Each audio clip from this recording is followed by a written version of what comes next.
I avui diria que concebre el grau sense les pràctiques seria pràcticament impossible. És a dir, que hem configurat el grau i hem pensat en el grau i pensant en el grau hem configurat un tipus de pràctiques i això va bé, va bé. En el grau, les pràctiques van estar concebudes des del principi com a obligatòries i es van posar al quart curs, és a dir, al final. A Sociologia nosaltres hem intentat lligar-les al treball de final de grau, és a dir, que hi ha un objectiu aquí que s'enllaça i que ens obliga a coordinar-nos. I fruit d'aquesta coordinació és la qualitat dels treballs de final de grau que estem fent i la qualitat de les pràctiques que estan realitzant els nostres estudiants. Nosaltres vam anar observant que a mesura que nosaltres creixíem amb la consolidació de nous centres, amb la consolidació d'un nou sistema de pràctiques que fera més agradable l'experiència, més interessant l'experiència i sobretot més formativa l'experiència, a mesura que nosaltres vam avançar en això, els estudiants anaven cada vegada demanant més les pràctiques i es va convertir en una assignatura prioritària per a ells, molt demandada. I clar, des de la doble llicenciatura la tenien com a obligada.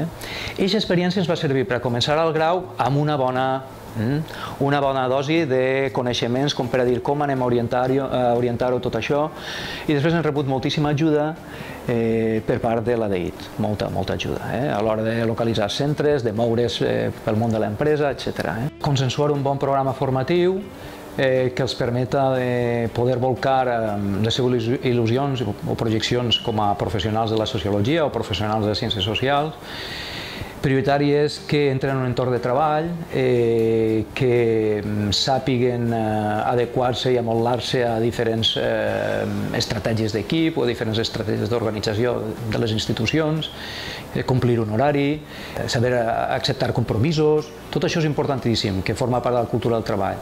Després hi ha una qüestió també molt important, que és les habilitats o les destreses socials que saben aprendre, que aprenen, donat que el seu treball moltes vegades en el camp sociològic es volca amb qüestions del que nosaltres anomenem acció social, de participació, d'entrar en col·lectius en risc d'exclusió social o de treballar en temes d'especial vulnerabilitat o d'especial interès sociològic.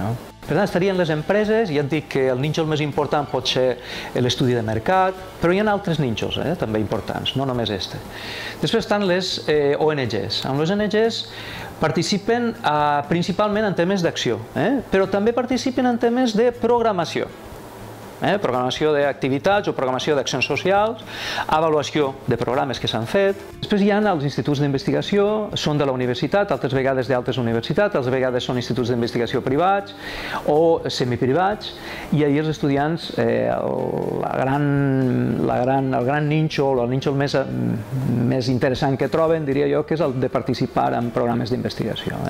I, per suposat, no ens haurien de deixar les administracions. Administracions poden ser administracions locals o administracions de la Generalitat o entitats mancomunades, on els estudiants sí que entren en rodatge, en seccions o, si tu vols, no tant seccions de l'Ajuntament, sinó programes d'acció social per a les comunitats. Dins d'institucions i entitats reconeguem les empreses com un tipus, reconeguem les associacions ONGs com un altre tipus, les administracions com un altre tipus, els instituts d'investigació també un altre tipus, i més o menys així, en aquestes tipologies que t'he donat, entrarien als llocs on prioritàriament van els nostres estudiants.